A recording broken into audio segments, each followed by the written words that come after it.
Il-membru tal-Parlament Ewropew tal-Partit Nazzjonalista Roberta Metsola ma vvutax f'deċiżjoni kontra l-Polonja f'Kumitat tal-Parlament Ewropew biex isir rapport fuq ir-rule of law fil-Polonja. Fil-kumitat li ltaqa' fil-bidu tal-ġimgħa li għaddiet, Metsola ħadet din l-attitudni favur il-Polonja, fl-istess laqgħa li fija ġiet attakkat lil Malta. Dan il-vot kien jitlob biex ma jibdix jinkiteb rapport brabta ma' rule of law fil-Polonja.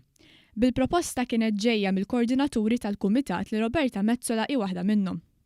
Kien hemm 27 li vvutaw favur il-proposta u għalhekk biex ir-rapport dwar il-Polonja ma jsirx. Kien hemm 26 li vvutaw biex ir-rapport isir. Li kieku Metsola mxiet mal-Polonja kif imxiet ma' Malta, allura kienet tivvota favur li jsir ir-rapport u dan ifisser li kien ikun hemm 27 vot kull naħa.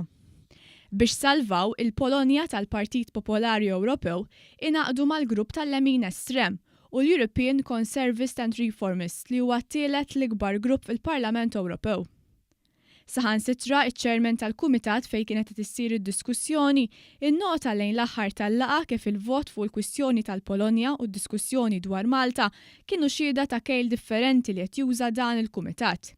Kejl differenti li Roberta Metsola tappoġġja u saħansitra qed tkun protagonista tiegħu. Din mhix l-ewwel darba li Roberta Metsola qabżet jew ħasslet idea fi kwistjonijiet kontra pajjiżi oħra, fosthom l-Ungerija, anke jekk imbagħad tat palata lil dawk li kienu qed jattakkaw lil pajjiżha. F'Novembru tal-2017, Metsola vvutat favur riżoluzzjoni biex ma tintbagħatx delegazzjoni ġewwa l-Ungerija biex tkun tista' tinvestiga s-sitwazzjoni dwar kif marret kontra rule of law, drittijiet tas-soċjetà ċivili, libertajiet ċivili u l-pluralizmu fl-universitajiet u edukazzjoni. Fil-waqt li l-Partit Nazzjonalista jappoġġja lil Polonja u l-Ungerija biex ma tintbagħatx delegazzjoni tal-Parlament Ewropew fuq akkużi gravissimi, appoġġja riżoluzzjonijiet mimlijin żattezzi fuq Malta. Għal minn hekk dejjem aċċerta ruħu li f'kull delegazzjoni li tiġi f'pajjiżna ikollu membru bil-għan li jkun jista' jinfluwenza l-proċeduri b'mod partiġjan.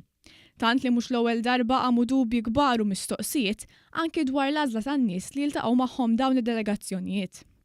Quddiem dan kollu l-Partit Laburista dejjem argumenta li l-Partit Nazzjonalista qiegħed sempliċiment jaħdem kontra Malta għal vantaġġ partiġjan tiegħu, bir-rappreżentanti tiegħu jaqbżu għal pajjiżi l-oħra u mhux għal Malta.